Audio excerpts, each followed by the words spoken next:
कि हम लोग अब 24 कैरेट की सरकार बनाएंगे।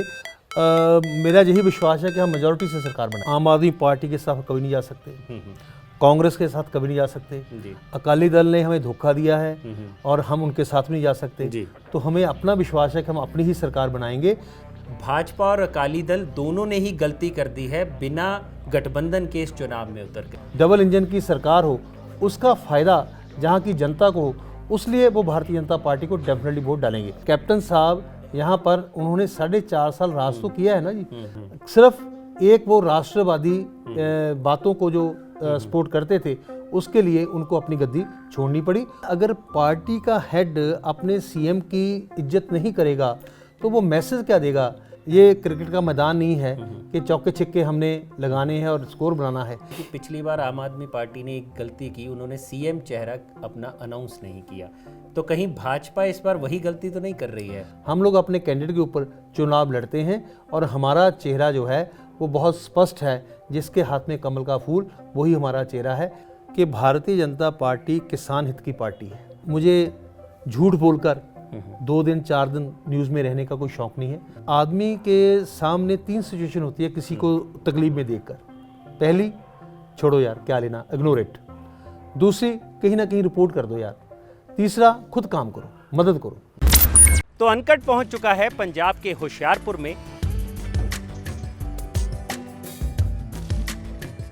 होशियारपुर ऐसी सीट जिसके बारे में आप कह सकते हैं कि ये तो कोई वीआईपी सीट नहीं है, तो हम यहाँ क्या कर रहे हैं। लेकिन आज हम जिस नेता से मिलने आए हैं वो वीआईपी स्टेचर के हैं, जो यहीं पर रहते हैं। एक ऐसे नेता जो साल 2002 में बीजेपी के टिकट पर एमएलए बने, फिर एमपी, फिर 2010 में राज्यसभा के मेंबर बने। बीजेपी के नेशनल वाइस प्रेसिडेंट भी रह चुके हैं। ये कई स्टेटों के बीजेपी के प्रभारी रह चुके हैं और फिलहाल हिमाचल के प्रभारी है। एक ऐसे नेता जिनको हम वीआईपी तो कह सकते हैं, लेकिन आम लोग ये कहते हैं कि ये वो नेता है जो आज भी स्कूटी पर घूमता है। हम बात कर रहे हैं बीजेपी के कद्दावर नेता अविनाश राय खन्ना की। आज हम उनसे जानने के लिए आए हैं कि आखिर पंजाब में बीजेपी का भविष्य क्या है। तो अविनाश राय खन्ना जी के घर हम पहुंच गए हैं। हमें बताया गया कि वो अभी स्कूटी पे निकले हैं हल्के का हाल चाल जानने। तो हम वेट कर रहे हैं, अभी वो आने वाले ही हैं, उनसे बात हो चुकी है। तो जैसे ही आते हैं हम आपसे मिलवाते हैं। लीजिए, आ भी गए।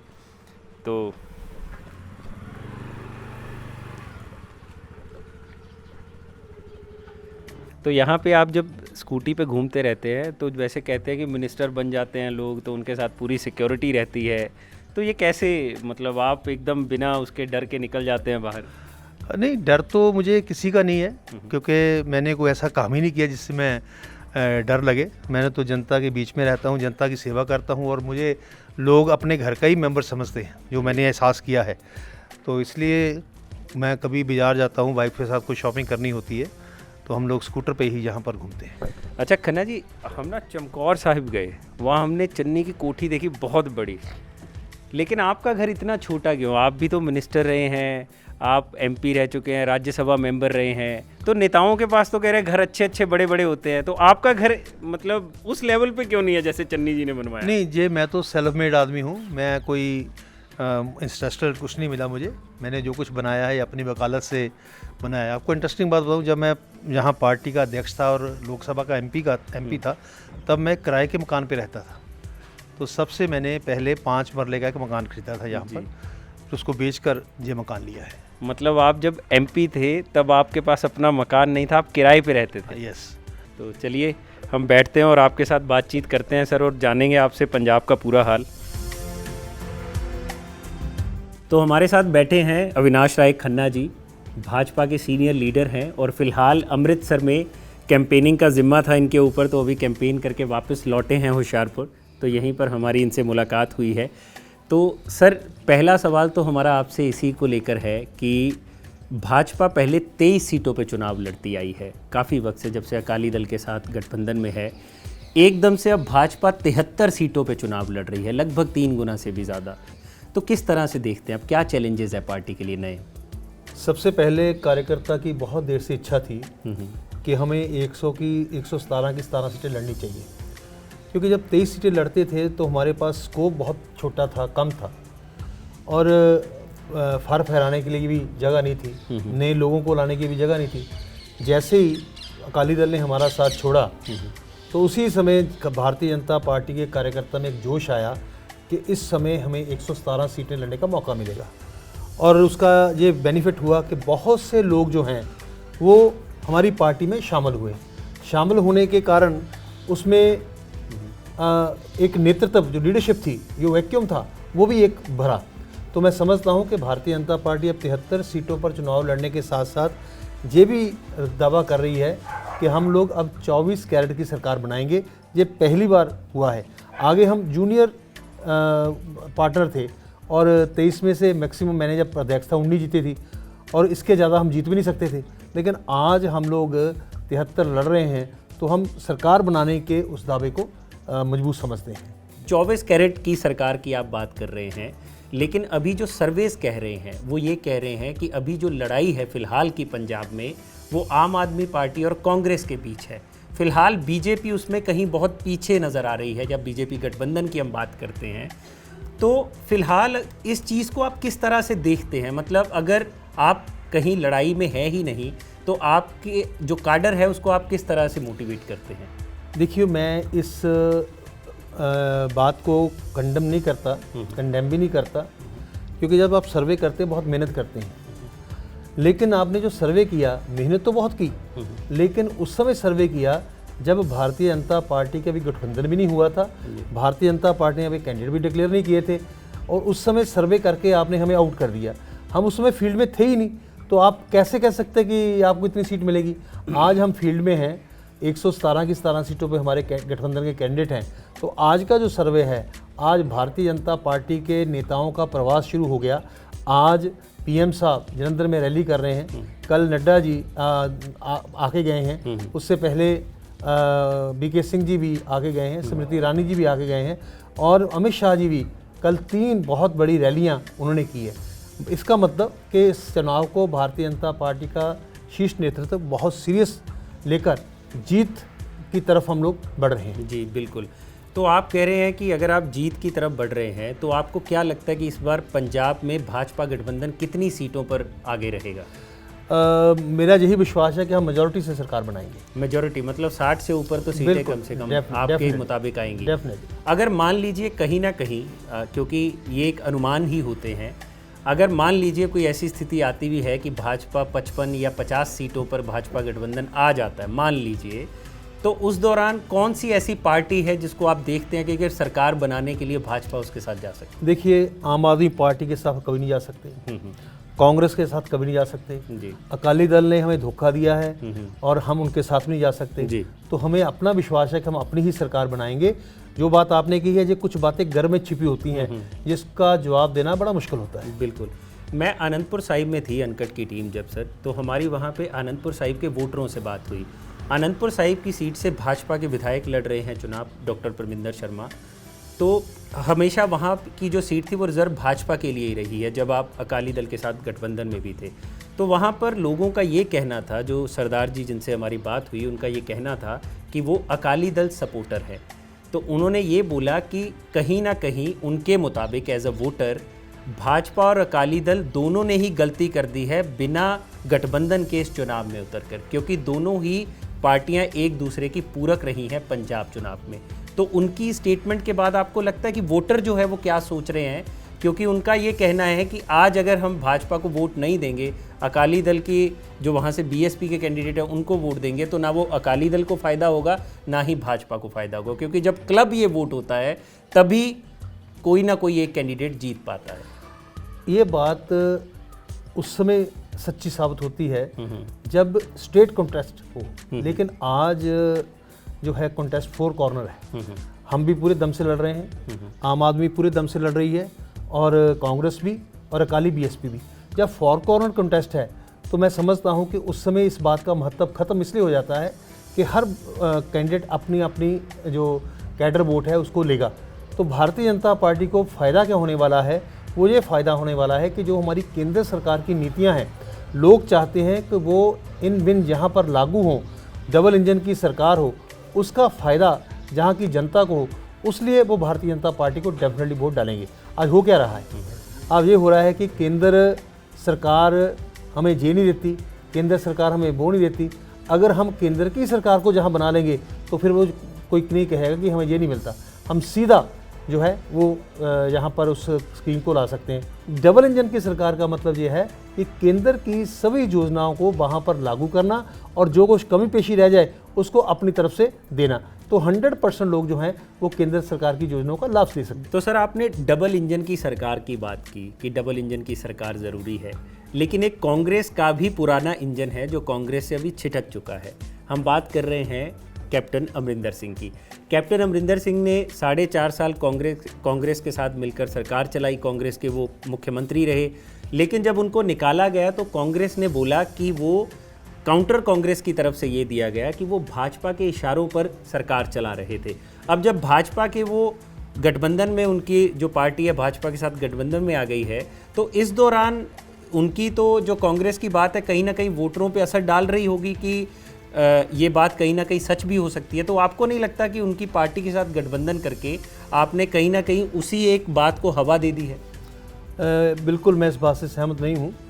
कैप्टन साहब एक राष्ट्रवाद नेता होने कारण उनके जो स्टेटमेंट थे, पुलवामा हमले के बाद सारी कांग्रेस एक तरफ बोली थी, तो कैप्टन साहब जो थे वो राष्ट्र हित की बात करते हुए केंद्र सरकार का जो एयर स्ट्राइक था उसकी वो सपोर्ट कर रहे थे।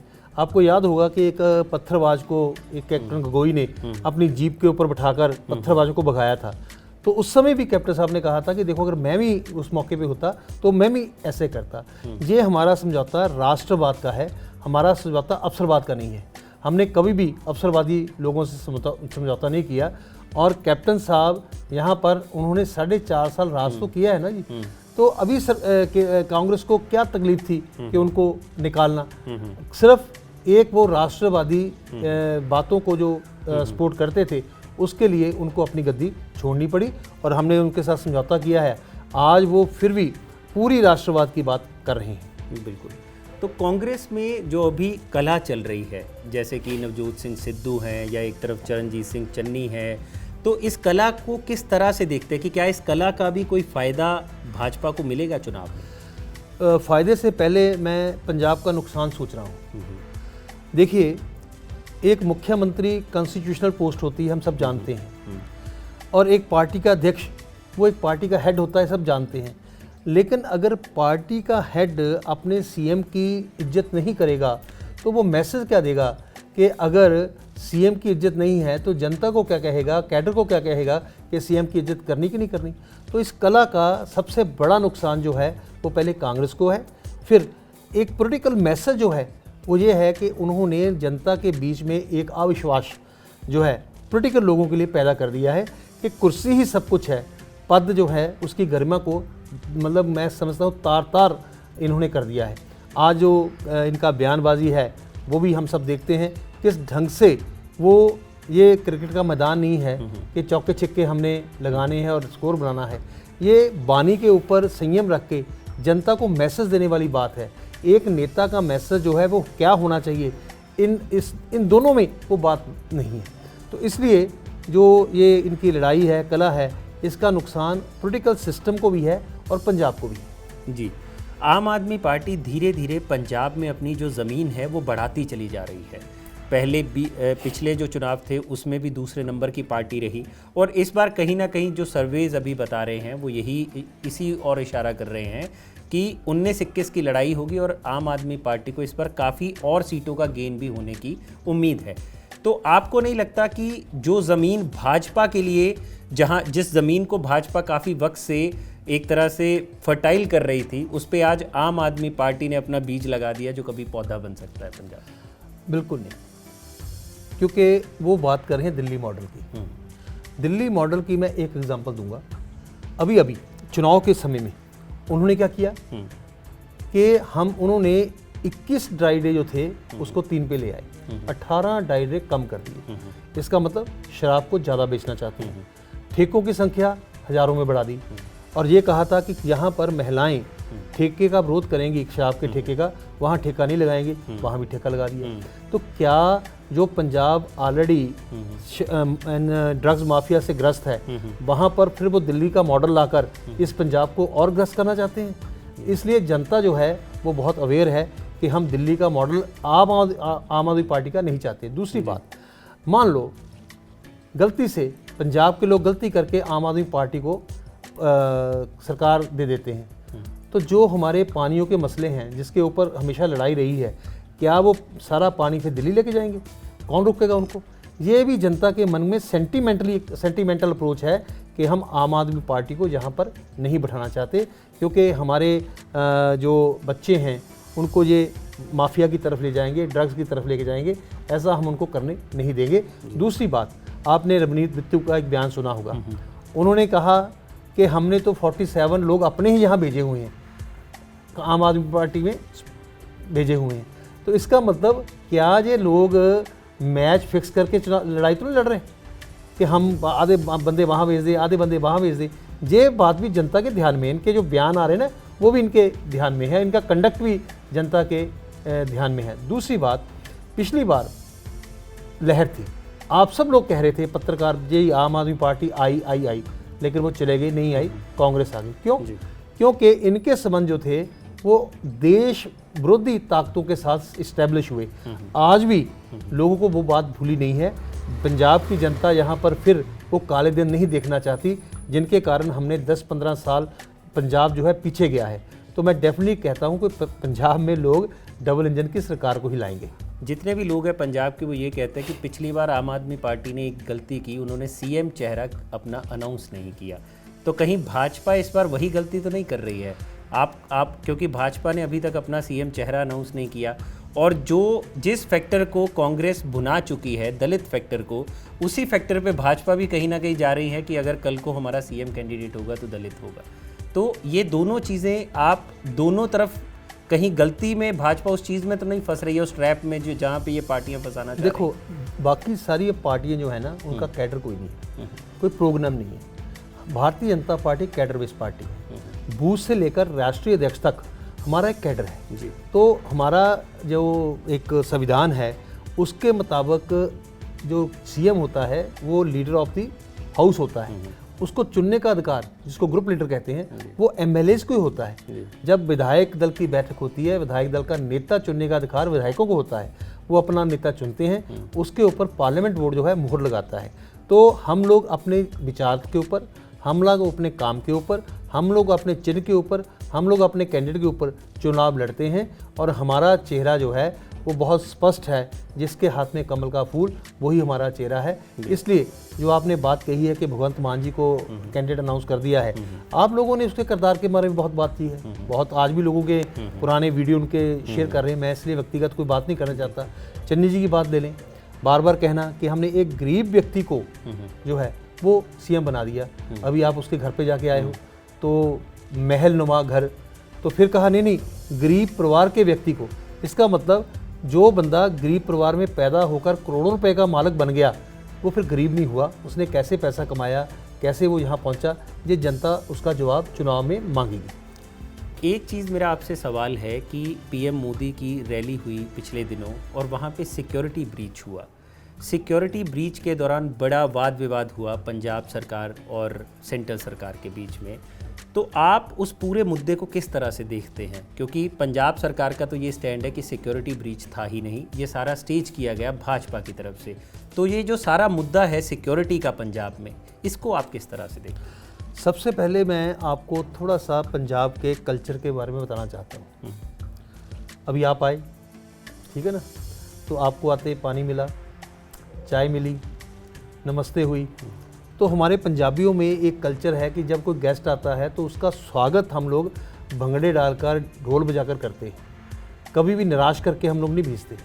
और एक प्रोटोकॉल है कि जब पीएम सरकारी फंक्शन के लिए आए तो सीएम का होना वहाँ बहुत ज़रूरी है। तो पहले जो सीएम ने खुद मना कर दिया, उसी समय शक हो गई थी कि कांग्रेस कोई ना कोई गड़बड़ करने वाली है, और उन्होंने की।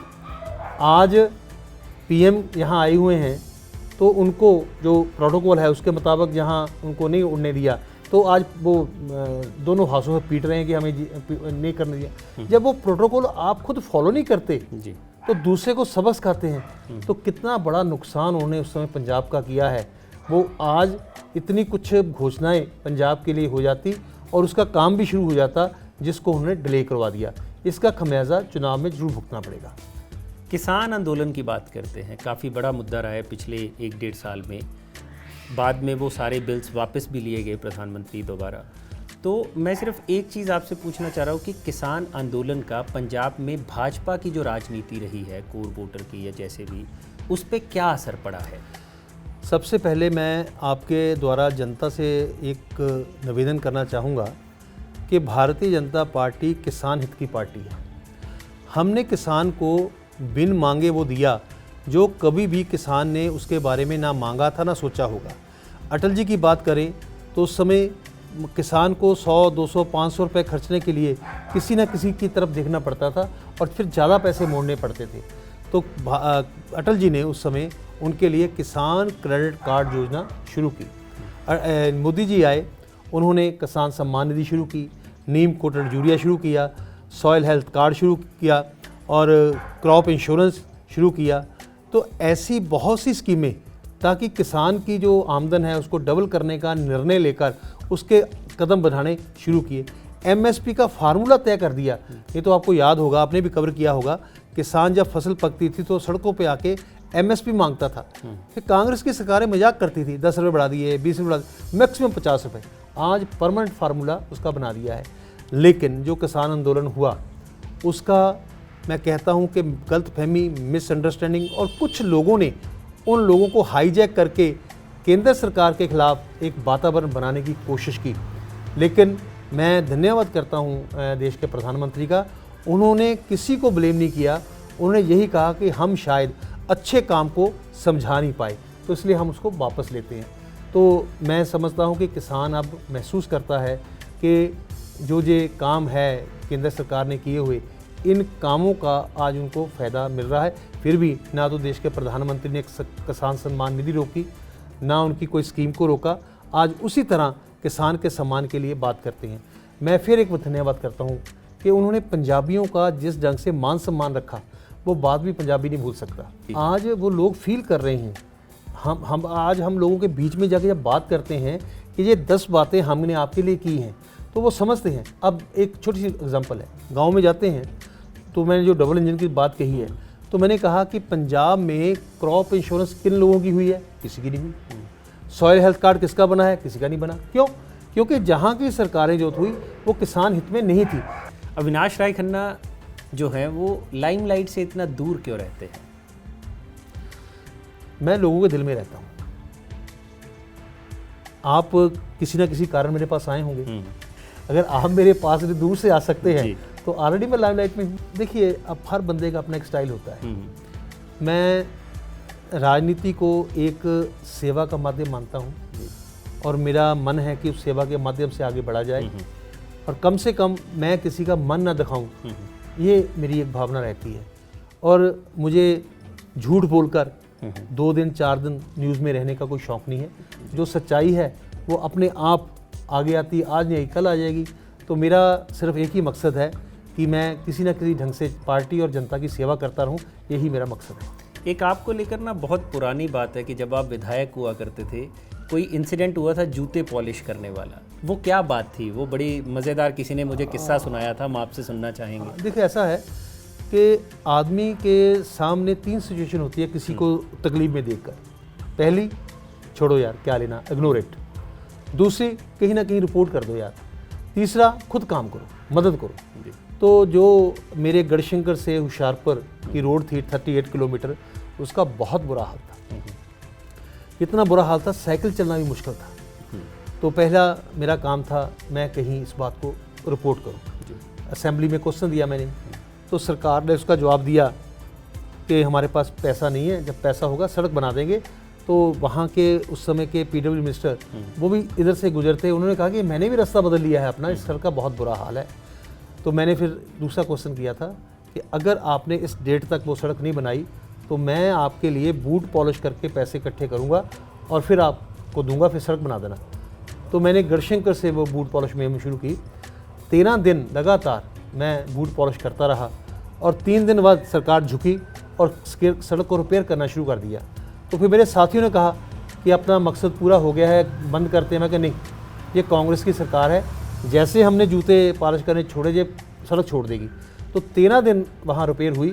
तो मैंने वो 2002 की बात है, 13 दिन लगातार गढ़शंकर से लेकर माहलपुर तक मेरी कंस्टिट्यूंसी थी, मैं जूते पॉलिश करता रहा और 48,000 रुपया मेरा इकट्ठा हुआ था उस समय। 48,000? हाँ। अच्छा। उस 48,000 को फिर मैंने सीएम को भेजा, उसका फिर थैंक्स लेटर आया कि आप, तो वो बूट पॉलिश मुहिम एक बहुत अच्छी कामयाब मुहिम थी, जो बिना किसी डिस्ट्रक्शन के, अगर मैं भी चाहता धरने देता, गाड़ियाँ तोड़ता, कुछ फोड़ करता, लेकिन मैंने आपको कहा ना, आपको मैं सिर्फ पॉजिटिव वे में काम करना चाहता हूँ और उसका बहुत बड़ा लाभ मिला।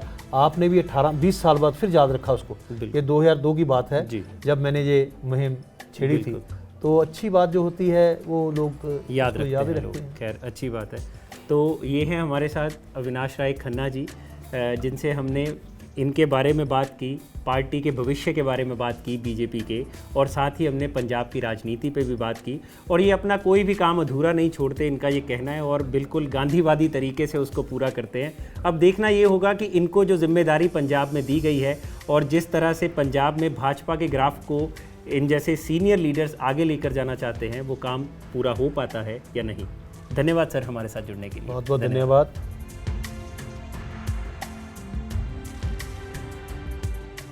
What?